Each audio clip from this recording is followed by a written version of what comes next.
Good day everyone, we are the Group 1. So we are here to report the Module 1. And now, let's proceed to the Lesson 1. Introduction to the Information and Communication Technologies.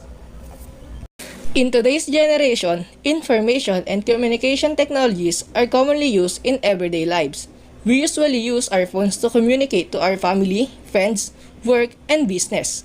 According to the 2013 edition of Measuring the Information Society by the International Telecommunication Union, there are 106.8 cell phones per 100 Filipinos in the year 2012. That means, for every Filipino you meet, there is a high chance that they have a cell phones, and for the 7 of them, they have 2. Information and Communication Technologies, or ICT, deals with the use of different communication such as mobile phones, telephones, internet, and etc.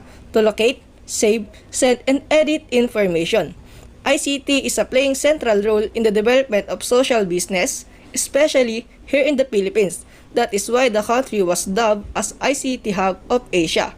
Because of the huge growth of ICT-related jobs, one of which business processing outsourcing or BPO or call centers.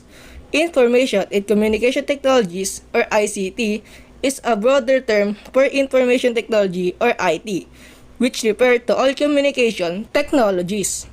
Tim Berners-Lee is the one who created the World Wide Web or the WWW. Tim Berners-Lee invented World Wide Web in 1989, and most web pages are static.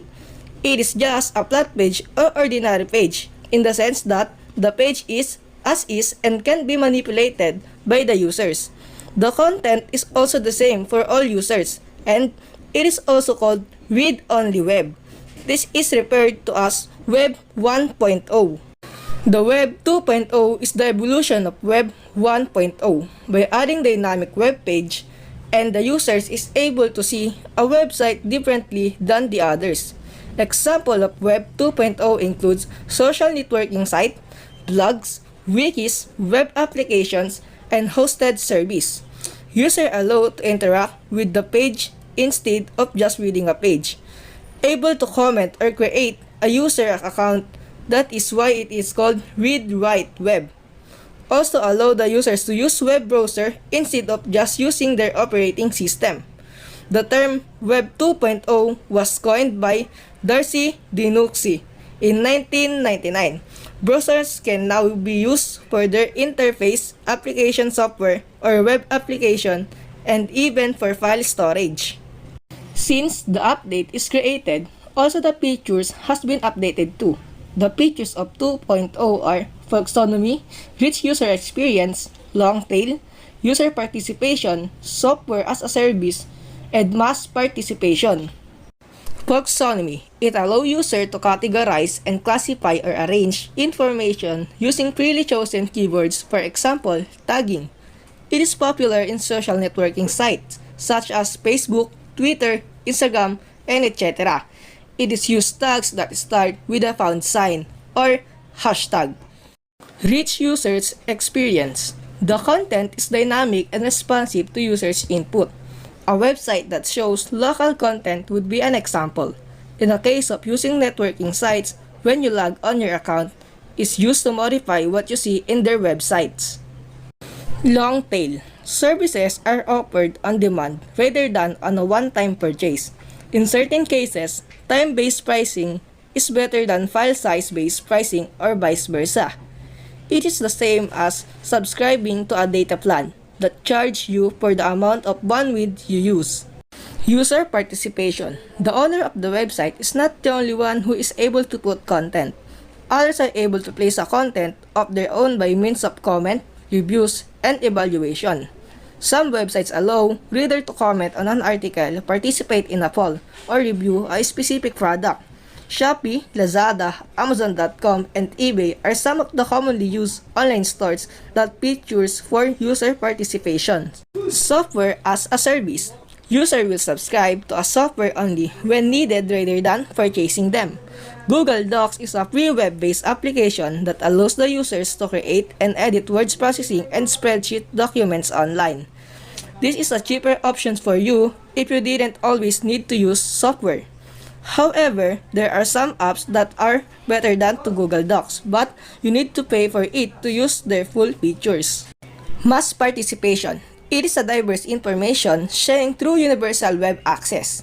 Since most users can use the internet, Web 2.0's content is based on people from various cultures, such as industry, political, or society. The semantic web, sometimes known as Web 3.0, is an extension of World Wide Web through a standard set by the World Wide Web Consortium, or the W3C.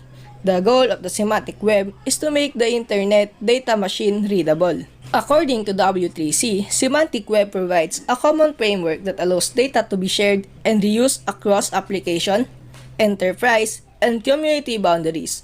The aim of Web 3.0 is to have machine or server to understand the user's preference, to be able to deliver web content, especially targeting the users, and referred as read, write, execute web. Even the update is the better version, there have several problems of Web 3.0. First, compatibility. HTML files and current web browsers could not support Web 3.0. Second, security. The user security is also in question, since the machine is saving his or her preference or profile. Third, vastness. The World Wide Web already contains billions of web pages. The fourth is vagueness. Certain words are emprise. The words old and small would depend on the users. And the last is logic. Since machines use logic, there are certain limitations for a computer to be able to predict the users referring to at a given time. Now, let's talk about the trend in ICT. First, convergence. Technological convergence is the synergy of technological advancement to work on a similar goal or task. It is a trend or phenomenon where two or more independent technologies integrate and form a new outcome. Second, social media. It is a website, application, or online channels that enable web users to create, co-create, discuss, modify, and exchange users-generated content. It is a collective term for websites and applications that focus on communication, community-based input, interaction, content sharing, and collaboration. However, there have a 6 types of social media. First, a social network. It is a website that allows people with similar interests to come together and share information, photos, and videos. The best example of social network are Facebook, Saki, Tinder, Litmatch, and etc. Second, bookmarking site are sites that allow you to store and manage links to various websites and resources. It allows users to save and share links to websites or interesting articles with others. This is a good solution for storing and organizing links important for us. Third, social news are sites that allow users to post their own news items or links to other news sources. It is a website that features user-posted stories. Such stories are ranked based on popularity as voted on by other users of the site or by website's administrators. Fourth, media sharing are sites that allow you to upload and share media content like images, music, and video, just like Facebook, YouTube, TikTok, etc., enabling others to view, play someone's multimedia collections, photos, video, music. It is most often done via the web. See media sharing site, photo sharing site, and video sharing site. The fifth is microblogging.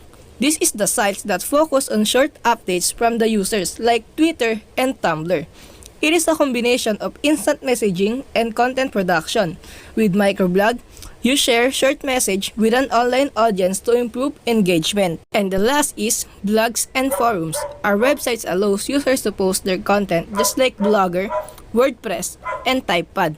A blog is a frequently updated web page or website where the content appears in the reverse chronological order, while a forum is an online discussion site where users share ideas, thoughts, or help by posting text messages. And now, let's proceed to the mobile technologies.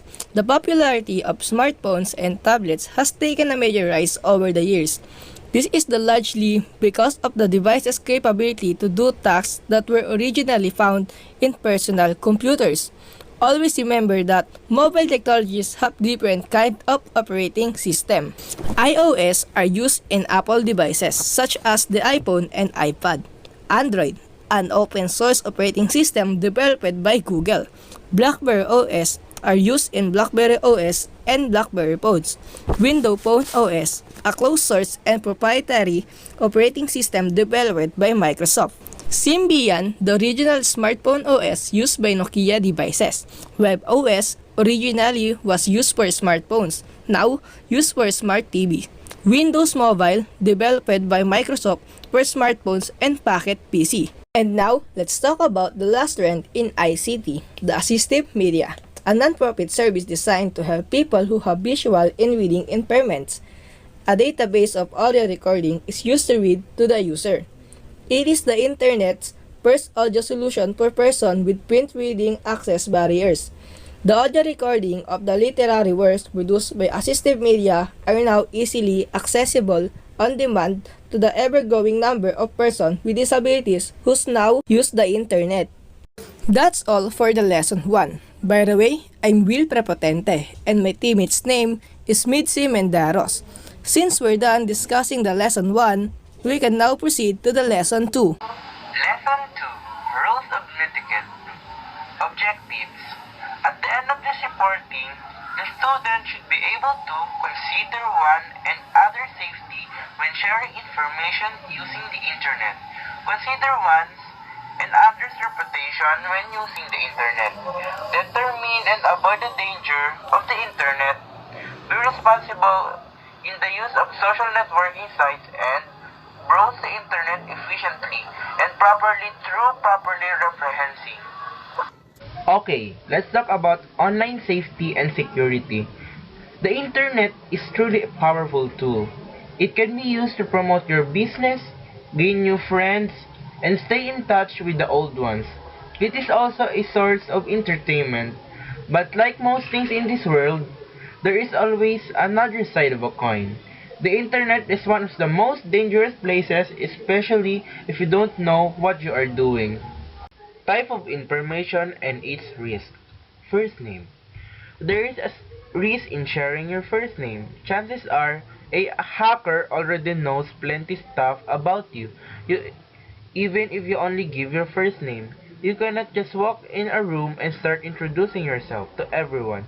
You do not know whom you came across with. Second, your last name. If sharing your last name is a small risk, having both your first and last is more risky. You will be vulnerable to being searched for using search engines, which include image search. Matching a name with a face can lead to several cybercrimes identity theft. Third, middle name. Sharing just your middle name is probably not most risky of this shared information, but sharing your entire full name would be. Fourth, current and previous schools. Most people who steal identities study their subject. They can use this information for verification purposes. And fifth, your cell phone number. Your cell phone number should never be posted over the Internet. The Internet is a public place. It is the same as posting your number on the billboard. And 6. Who your mother and father are. Risky, yet not risky as posting their full names, especially your mother's maiden name. In fact, if you have already encountered many websites that require your mother's maiden name as an answer to a secret question, whatever you lose your password. And in 7, who your siblings are. This is a huge risk, especially if you have younger siblings. Strangers may pretend or use their identity to dope you. In 8, your address. Hopefully, you answer no to this one. Giving the Internet your number is one thing. Giving them your address is a whole other level. It would be much easier for criminals to find you. 9. Your home phone number. This shared information is more risky than sharing your personal phone number. Scams usually use this information to deceive you. One of which is when the stranger pretends to know your parents or pretends to be you. Last, your birthday. Letting people know your birthday is probably a must if you want to get as many gifts as possible, but having it in your profile makes vulnerable to identity theft. And now, let's talk about tips to stay safe online. First, be mindful of what you share online and what website you share it to. And second, do not just accept terms and conditions, read it. Third, check out the privacy policy of a website to learn how the website handles the information you share. Fourth, know the security features of the social networking site you use. By keeping your profile private, search engine will not be able to scan your profile. Fifth, do not share your password with anyone. And the sixth tip, avoid logging into public networks, Wi-Fi. Browsing in ignition or private mode will not protect you from hackers. 7. Do not talk to stranger, whether online or face-to-face. 8. Never post anything about a future vacation. It is similar to posting my house at this date. 9. Add friends you know in real life. 10. Avoid visiting untrusted websites. 11. Install and update an antivirus software on your computer. Use only one antivirus software to avoid conflicts. 12. If you have a Wi-Fi at home, make it a private network by adding a password. 13. Avoid downloading anything from untrusted websites. You are the most vulnerable to peer-to-peer download torrents, as the download is most likely not monitored by the site owner. Buy the software. Do not use pirated ones. 15. Do not reply or click links from suspicious emails. And then, let's talk about internet threats. First, malware. Stand for malicious software. A. Virus, a malicious program designed to replicate itself and transfer from one computer to another, either through the internet and local networks or data storage, like flash drives and CDs. B. Worms, a malicious program that transfers from one computer to another by any type of means. Often, it uses a computer network to spread itself. An example of a worm is the love worm. Love bug worm, which infected over 10 million Windows personal computers. After May 2000, it started spreading as an email message with the subjective "I love you" and the attached "I love you" letter for you text VBS.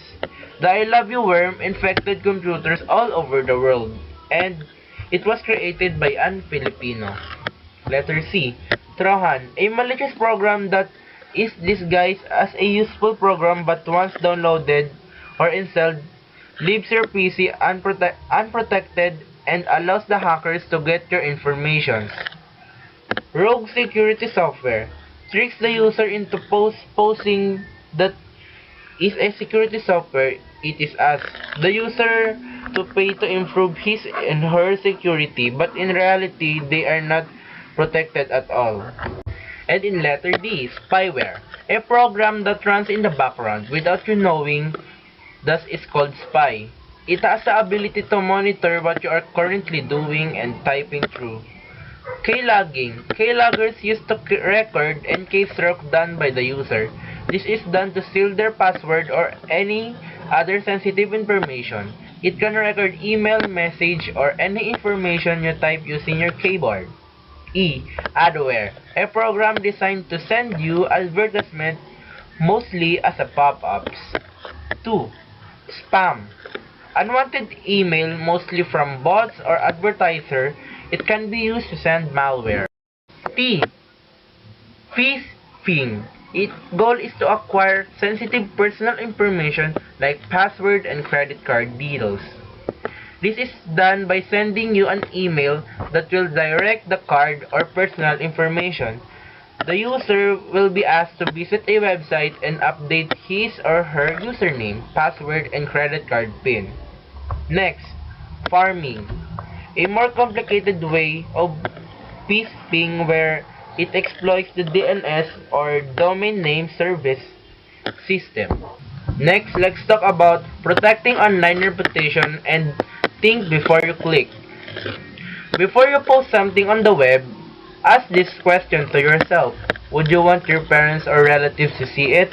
Or would you want your future boss to see it? Once you post something on the web, you have no control of who sees your post. Your friends depends on what you protect their reputation online. Talk to your friends about this serious responsibility. Set your post to private. In this way, search engines will not be able to scan that post. And avoid using names. Names are easy for search engine to scan. And if you feel that your post can affect your others' reputation, ask the one who posted it to pull it out or report it as inappropriate. Next, copyright infringement. If you created something, an idea, an invention, a form of literary work, or a research, you have the right of how it should be used by the others. This is called intellectual property. First, understand, copyright protects literary works, photographs, painting, drawings, films, music, and etc. The chronography and sculptures, but does not generally protect underlying ideas and facts. Second, be responsible even if a materials does not say that this is copyrighted, it is not valid against a copyright law.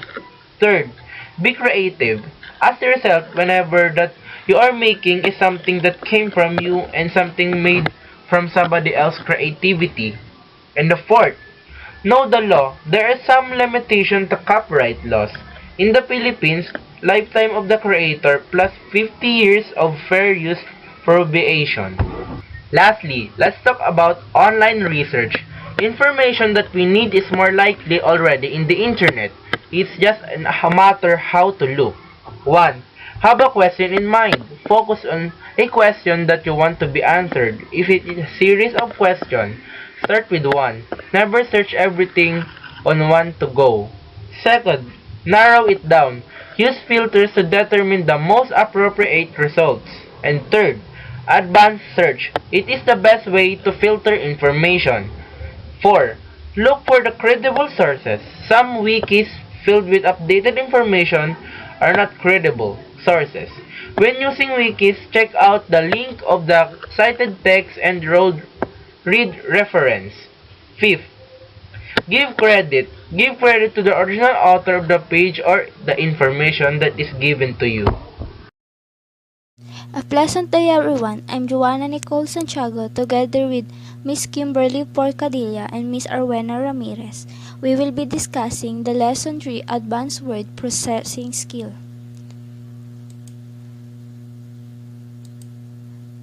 The content of our report are mail merge and label generation, component of mail merge, and kind of materials.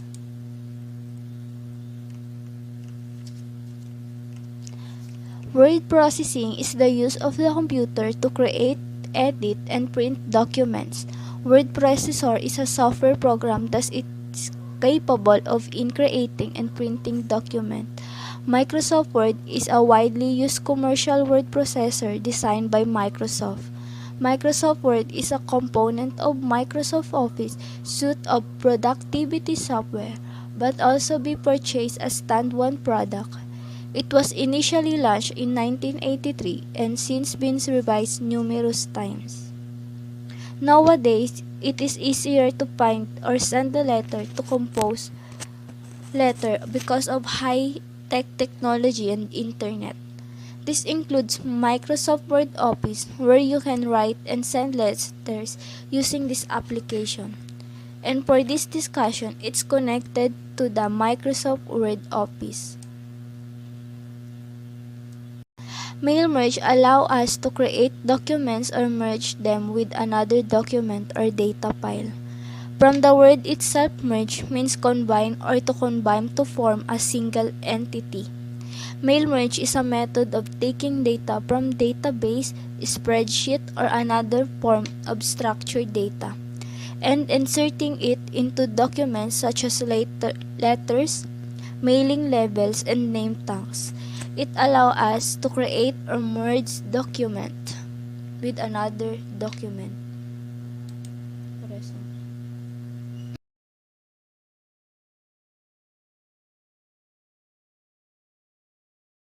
Form document.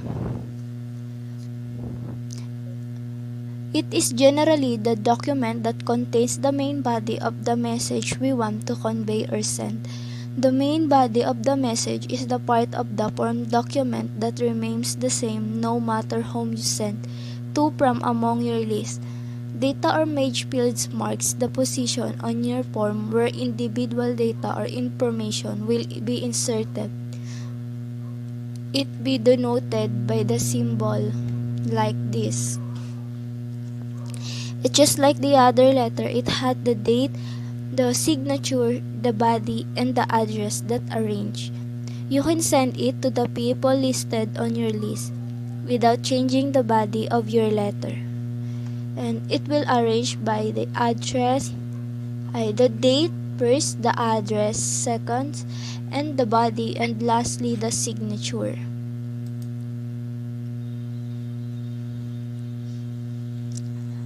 Number 2, list or data file. These were the individual information or data that needs to be plugged in, merged to form document is placed and maintained. Mail merge allow us data file to be created within the Microsoft Word application itself, or it gets data from a file created in Microsoft Excel or other formats.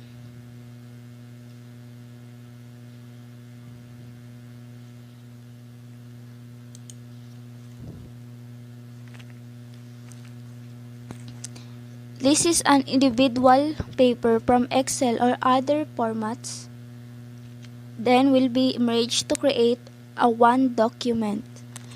It is a data and list that will be merged to form document. The data can get at the Microsoft Excel or other format. If you don't have existing list already, have a list, you can have type one up in a Word as a part of the mail merge process.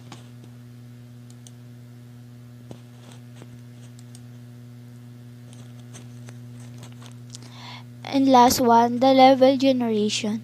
It creates a blank form document that stimulates either the blank label or of predefined size and will use the data file that you selected to print the information, typically individual addresses. This is a MS Word feature that allows you to insert an envelope into a Word document and have it ready to print with a single click. It also has level option which allow us to enter the addresses and information we want on the label, selects quantity, and print it with a single click. You may visit the link below for the step-by-step procedure on how to mail merge in the Microsoft Word.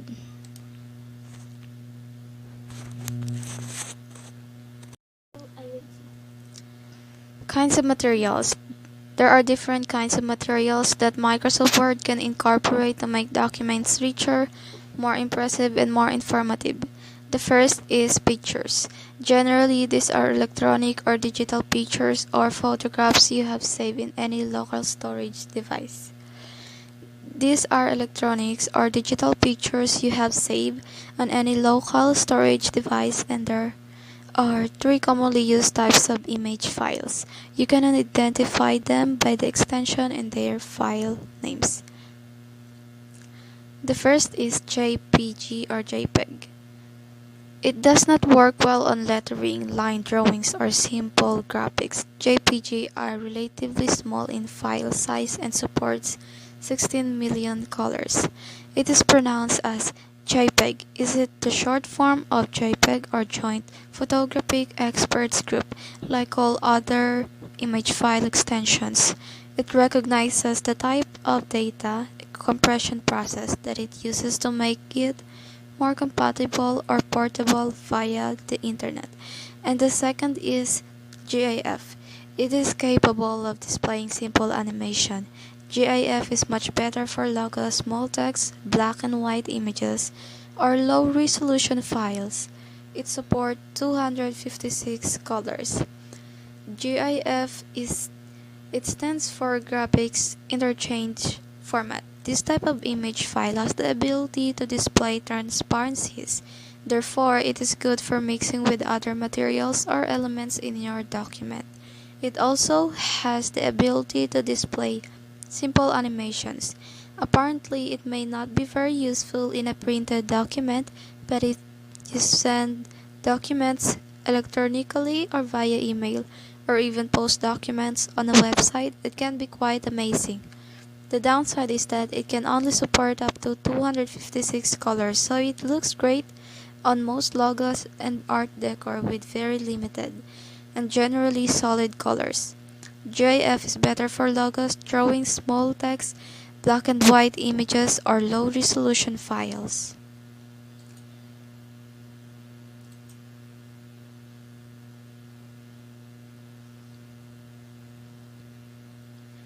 The last is PNG. This is pronounced as ping. Its development was basically for the purpose of transporting images on the internet at faster rates. It stands for Portable Network Graphics. It is built around the capabilities of GIF. Its development is usually for the purpose of transmitting images to the internet at faster rates. It's also great with transparencies, but unlike GIFs, it doesn't support animation, but it can display up to 16 million colors, so the image quality for this image file type is also dramatically improved. Ping allows control of the level of transparency or opacity of image. 2. Clip art. This generally a GIF type. Line art, drawings, or images used as generic representation for ideas and objects that you might want to integrate in your documents. This is usually a GIF type. Microsoft Word has a library of clip arts built in or can be downloaded and used freely. There are still other clip art that you can purchase or freely download and use that comes from third-party providers. Shapes. Printable objects are material that you can integrate in your document to enhance its appearance, or to allow you to have some tools to use for composing and representing ideas or messages.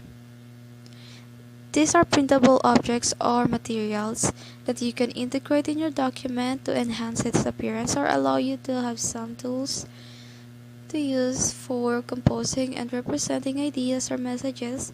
And if you are designing the layout for a poster or other graphic material for advertising, you might find this useful. Smart art. Generally, these are predefined sets of different shapes grouped together to form ideas that are organizational or structural in nature. They are predefined sets of different shapes that are grouped together to form organizational or structural ideas. And if you want to graphically represent an organization, process, relationships, or flow for infographic documents, you'll find it is easy and intuitive. Chart, another type of material that you can integrate in your Word document that allows you to represent data, characteristics, and trends. This is extremely useful when you are preparing reports that correlate and present data in a graphical way. You can create charts that can be included in your document directly in Microsoft Word or imported from external files such as Microsoft Excel. And the last is screenshot.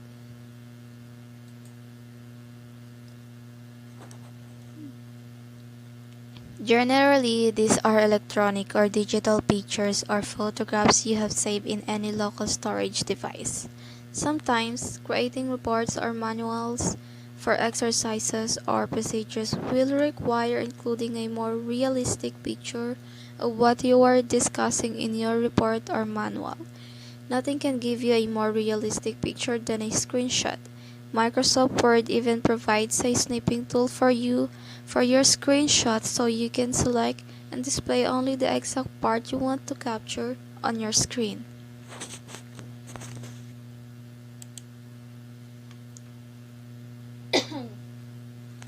Let's proceed to the image placements. Text wraps. Adjust how the image behaves around the other objects or text. From the meaning, it helps to adjust the objects or the text. A. In line with text. This is the default settings of images that are inserted or integrated in your document. It treats your image like a text font with bottom sides totally aligned with the text. This setting is usually used when you need to place your image at the beginning of your paragraph. When placed between text in a paragraph or a sentence, it distorts the overall appearance and arrangement of the text in the paragraph because it will take up the space it needs vertically, pushing whole line to the text upward. It helps to line the text or image in other text. B. Square. This setting allows the image you inserted to be placed anywhere with the paragraph with the text going around the image in a square pattern like a frame. When you want to move the image to any position, you must use. C. Tight. It is almost the same as the square settings, but here the text hug or comports to the general shape of the text. This allows you to get a more creative effect on your document. These settings can mostly achieve if you are using an image that supports transparency like GIF or PNG file. D. True. This setting allows the text on your document to flow even tighter, taking the contour and shape of the image. Again, this can be best used with GIF and PNG type of the image. It's essentially the same of type wrapping, except it allows text to wrap to the till holes within the image that are created by the path of wrapping points.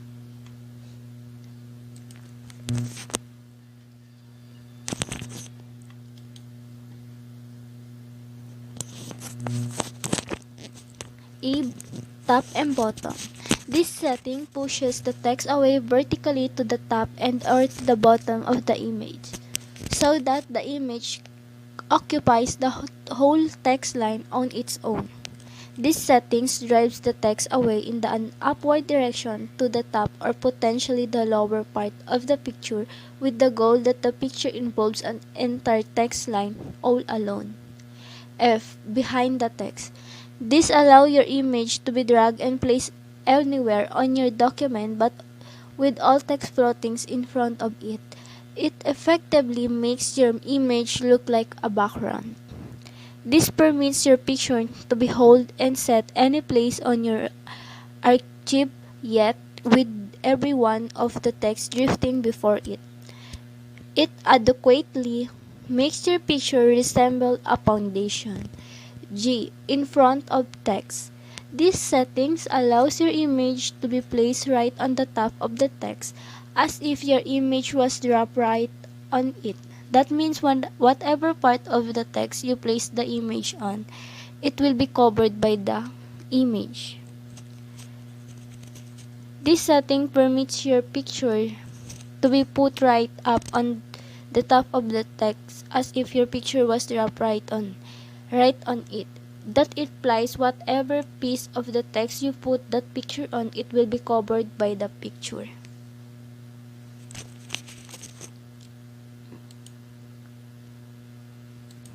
And that's for all our discussion. Thank you.